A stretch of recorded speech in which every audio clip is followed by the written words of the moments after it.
HDN wins again and again and again. Oh man. This channel I talk about hip hop and battle rap, things like that, past, present, future. And I kind of, I guess an area I don't travel to often is the South. Now, if you've been following this channel for some time, you know my disgust and distaste for the agenda of pushing the South down your throat since about 05, 06, when they started forcing Atlanta on you and they started forcing certain rappers just from the South on you and trying to eliminate New York hip hop. But there were times when Southern hip hop artists were great and had movements and things like that. And there's always been great Southern hip hop artists: Scarface, Currency, Mystical, when he's not taking somebody's box, Ludacris, Trick Daddy, Goody Mob, Outkast, Now, to take a trip down south on this channel, which is a rarity, hit the like button, share this video, subscribe to this channel. Let's go to New Orleans, Louisiana, to Master P. Now, I'd say, and I think most people who know the history of this, I'd say that Master P is definitely the most brilliant businessman in the history of hip hop music. Now, some people might say, well, Jay-Z accumulated this, or Dr. Dre accumulated this, or Puff Daddy. Please, Master P secured the #1 most important record deal of any artist in music history. He had a record deal where he made so much money.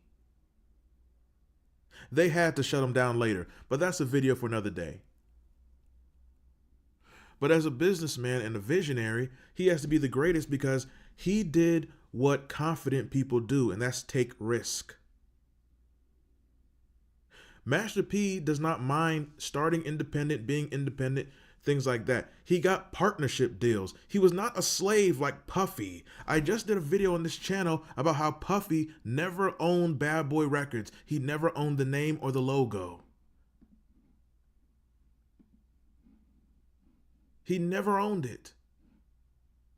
Check out this video. Puff Daddy, P. Diddy Combs, never owned Bad Boy Records. And how Jimmy Iovine screwed Suge and 50 Cent. Check out that video. Dr. Dre, Jay-Z, these headlines, they're a billionaire. They're not billionaires. That's propaganda. That's a headline to get you speaking, to continue you being a worshiper of these people. Master P did good business deals, good partnerships with labels.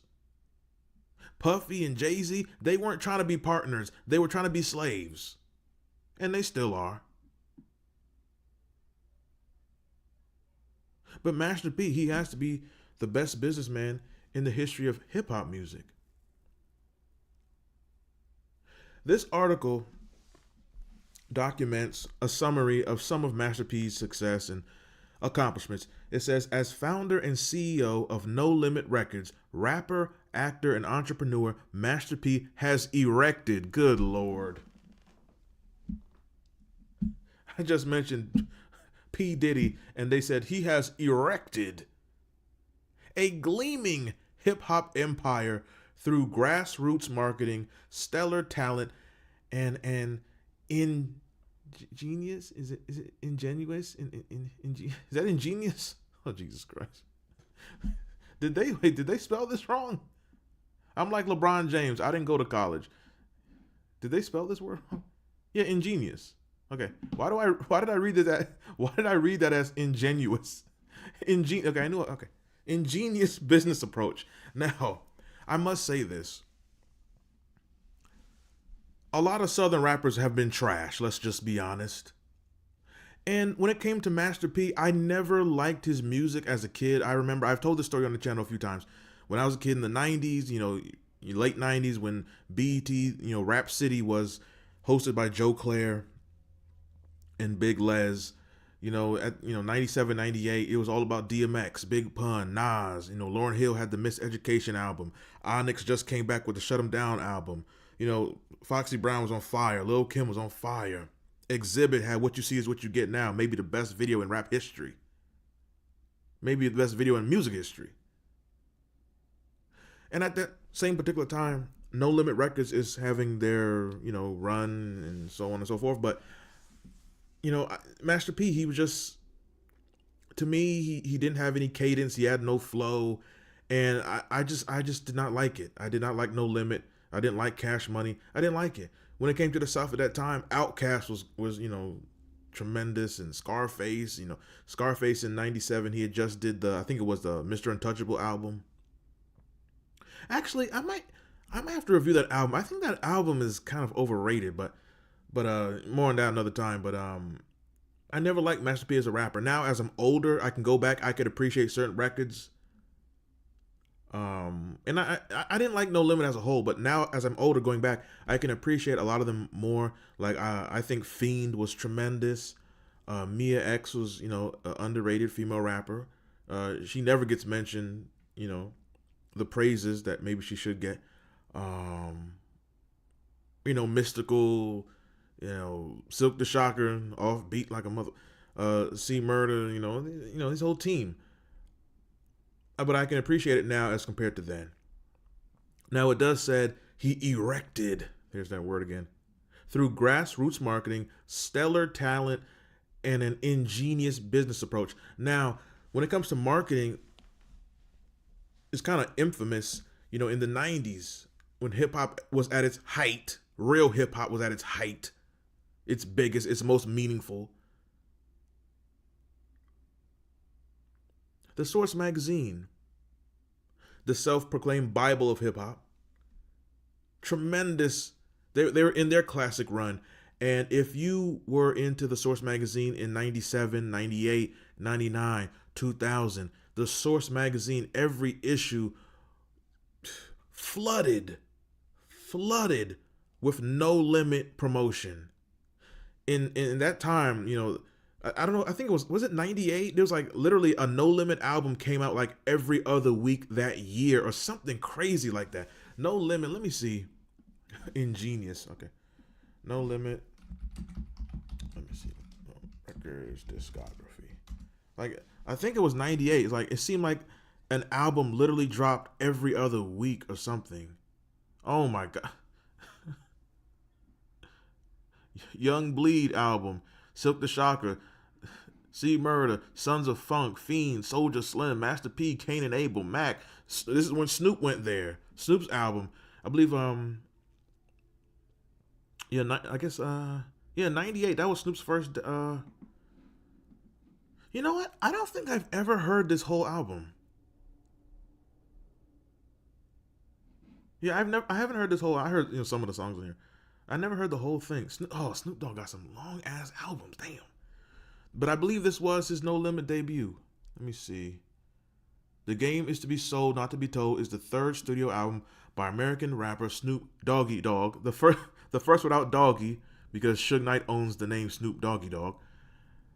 Let's see. It was released on April 4th, 98 by No Limit Records and Priority Records. It is the first album of Snoop Dogg following his departure from Death Row in January of 98. You see, I never knew the exact time he left. I thought Snoop Dogg left in like January 97, according to Wikipedia, because this is so accurate. He left in January 98. I always thought he left in 97, but whatever. So yeah. So, I mean, Snoop Dogg, who the hell is Big Ed? Why does he have no shirt on? Good Lord. Skullduggery, Magic, Prime Suspects, Gambino Family, Mia X. Just a million albums in that one year. 99 they had a lot of albums, but 98, like, good Lord. Like every other week, it had to be every other week or every other 3 weeks a new No Limit album coming out. Good Lord. How much did this sell? It debuted number 1 on the Billboard and it sold 520,000 in the first week. Back when people actually bought albums, not this fake streaming. Well, this person streamed this much, so we're going to count it as this many sales. Like, shut up. What type of fake? The music industry is so fake and phony. How can you count streams as a sale? But whatever. Mama Drama. is the third and final album. She only released her final album was in 98? What the hell she do after this? Oh, Soren Baker. Soren Baker, one of the few Peckawoods who knows something about hip hop. Soren Baker. All right. Mia X. It sold 400,000. All right. Man, nothing about No Limit. They have these long, No Limit. Like every album was like 20 tracks, 23 tracks. God damn. Anyway, but yeah, his marketing in the Source magazine all through it. Hit the like button, share this video, subscribe to this channel. If you want to support the channel, if you enjoy this channel, if you enjoy the content, you can leave a super chat or hit the thanks button and whatever the case. And or if you have a request or want to support the channel, you can donate to the Cash App. It's $XDN online. Now, over the last 4 years, No Limit Records has sold over 35 million albums. Now, this article was done in 2001 for those. So when it says over the last 4 years, this article is from 2001. No Limit has sold over 35 million albums with artists such as Master P, Snoop, Mystical, Silk, C Murder, and others. Master P's numerous business ventures, which include No Limit Clothing. Oh, God. Master P, brilliant businessman. Horrible fashion. He has the ugliest sneakers in the. Oh, God. I was trying to look this up earlier. Master P sneakers. He has he has some current brand called Monyati, whatever it's called. Oh my God. No. Okay, no. Okay, yes or no? Would I buy this? No, hell no, no. Yeah, no, hell no. Okay. Can't do that. Where's the masterpiece sneaker that Lloyd Banks was talking about? Was it these? Oh my God. Was it these? What is the Lloyd Banks sneaker that he dissed Master P about? Master P. See, these shoes look all right. They look all right. You know, this has to be like 2000, 2001. Are those the ugly ones? There was like, I could have sworn Master P's shoe back in like 2000, it looked like a hospital shoe.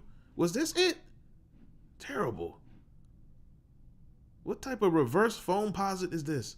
All right. Anyway, so clothing, oh God, no Limit Films. Oh my, what was that horrible movie he did? MP The Last Dawn. Terrible. He was a great businessman, but his creative ideas weren't the best. But he still robbed them white people. Anyway, No Limit Toys. No Limit had action figures, PM Properties, Advantage Travel, and a retail chain called Master Feet. He erected all this, have won him the attention of Wall Street and its attendant media. And let's not forget to mention, Master P was a WCW. I guess he wasn't a wrestler, but he was on WCW because I don't know. Fortune magazine featured Master P on the cover of its 1999 September issue. Let me see that one. The Great Master P. Let's see. Fortune magazine, Master P. Okay, that's Vibe. Okay, Fortune magazine, September 1999. It's supposed to be September 99. Where's Master P? When they say feature, do they mean they put his name? They actually put him on the cover?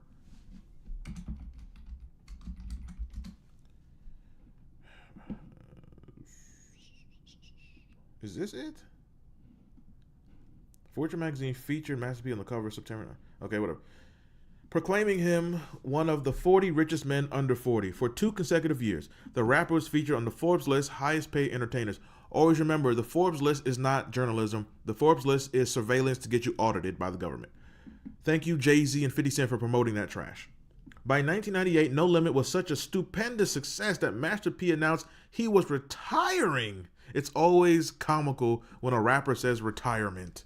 It's like a rapper retiring is like a wrestler retiring. Yeah, Ric Flair still going, huh? He was going to retire to oversee the bustling empire. Fortunately, the rapper's hiatus was short-lived. He capped 2000 by releasing Ghetto Postage, a 23, once again, every No Limit album got to be 23 long ass songs, a 23 and 1,000 features, a 23 song CD in which the rapper celebrates his hip hop dominance. At times dramatic, vulgar, comic. When was Master P funny? Ghetto Postage possesses the inner city feel of a 70s blaxploitation flick. Was Pam Grier in the videos? On the records, dancing? Though Master P is an undeniable success, have his entrepreneurial accomplishments come at the expense of artistic respect? Oh, the question of money or art. The balance. The vast majority of Master P news items center on his business empire while downplaying his musical feats. That's because he wasn't an MC, he was just a rapper. Is Master P the genuine hip hop article or simply an ingenious marketer? Why do I keep messing up saying ingenious? I almost said indigenous. Jesus Christ. It appears he is both. Some might say Master P's success underscores the philosophical differences between baby boomers and the digital generation. Okay, this is getting too psychological. Master P, he came from great poverty in the third ward. What is it? Quilapay, so somewhere where niggas is in tenement buildings in New Orleans. Callio projects. Okay, it's Callio, I think. I guess the P is silent. I wish Master P was silent. Whatever. Master P witnessed crushing poverty, criminal effects, and he rose through that. You know, he went out to Richmond, California. I don't care what nobody says. The scariest place in America is Richmond, California. I don't care if it's the 80s, 90s, or now. The scariest place in America is Richmond, California. Do not go there. But Master P had great success, and he took great leaps. He took, gambles, and every idea did not work, but he was not a follower. He was not a puppet. He didn't care about doing the popular thing. He was a visionary, and there should be more like him. But to be like Master P, you have to be independent-minded, and most people in this world are not. They're followers. With that said, I'm up out of here. XDN wins again and again and again. Hit the like button, and that is